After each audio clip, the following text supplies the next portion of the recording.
क्या आपको पता है कि बादल का फटना आखिर होता क्या है? तो हम आपको बता दें कि बादल का फटना कुदरत की सबसे खतरनाक घटनाओं में से एक है।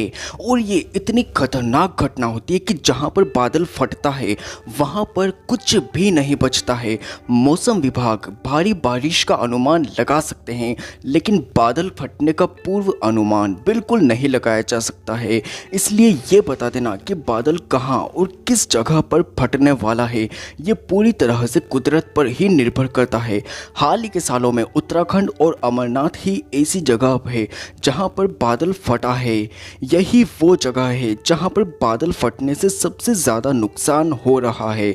लेकिन आखिर ये बादल का फटना होता क्या है और ये कैसा दिखता है, चलिए समझते हैं इसे। बादल फटने की स्थिति को समझने से पहले आपको ये समझना बहुत ज़रूरी है कि आप बारिश के दिनों में जो बादल देखते हैं वो कुछ और नहीं बल्कि करोड़ों गैलन पानी से भरा हुआ एक गुब्बारा भर होता है, जिसे हम बादल कहते हैं।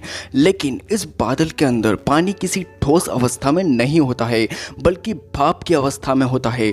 बादल फटने की स्थिति में ये भाप रूपी करोड़ों गैलन पानी कुछ ही मिनटों में थोड़ी सी जगह में ही गिर जाता है। वास्तव में जो बारिश पूरे एक दिन में गिरनी चाहिए थी, वो बारिश मात्र 1 मिनट से 10 मिनट के अंदर ही कुछ ही दायरे में गिर जाती है। ये बारिश अब तक की आपके द्वारा देखी गई किसी भी भयंकर बारिश से बहुत ही ज़्यादा प्रचंड बारिश होती है। उदाहरण के तौर पर बादल फटने की स्थिति से पहले बारिश कुछ इस तरह से होती है और अचानक बादल फटने से बादल का सारा पानी एक ही जगह पर गिरने लगता है, जिसे बादल का फटना कहा जाता है। और आसान शब्दों में बारिश का मतलब बादल से निरंतर गिरने वाली जल की बूंदें होती है। लेकिन बादल फटने की स्थिति में पानी की बूंदें नहीं बल्कि जल धाराएं गिरती है, जो बारिश का सबसे प्रचंड रूप होता है।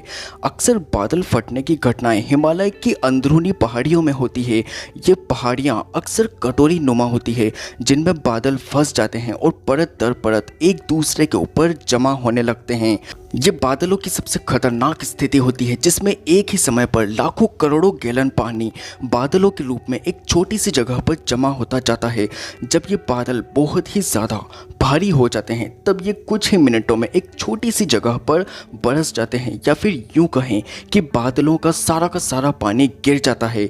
इसी को बादल का फटना कहा जाता है। बादल फटने के कारण उस क्षेत्र में अचानक से प्रलय का एक बाढ़ आ जाती है और ये प्रचंड बाढ़ अपने रास्ते में पड़ने वाली हर एक चीज़ को तहस नहस करती हुई आगे गुजर जाती है, जिसे हम फ्लैश फ्लड यानी कि अचानक आई बाढ़ कहते हैं। दोस्तों, बादल फटने की स्थिति में अगर कोई व्यक्ति गलती से बादल फटने की जगह पर फंस जाता है तो वो अपने इस अनुभव को सुनाने के लिए जिंदा नहीं बच पाएगा। ये स्थिति इतनी अधिक प्रलयकारी होती है कि व्यक्ति के कुछ समझने से पहले ही खेल खत्म हो चुका होता है और उस जगह का पूरा भूगोल ही बदल जाता है।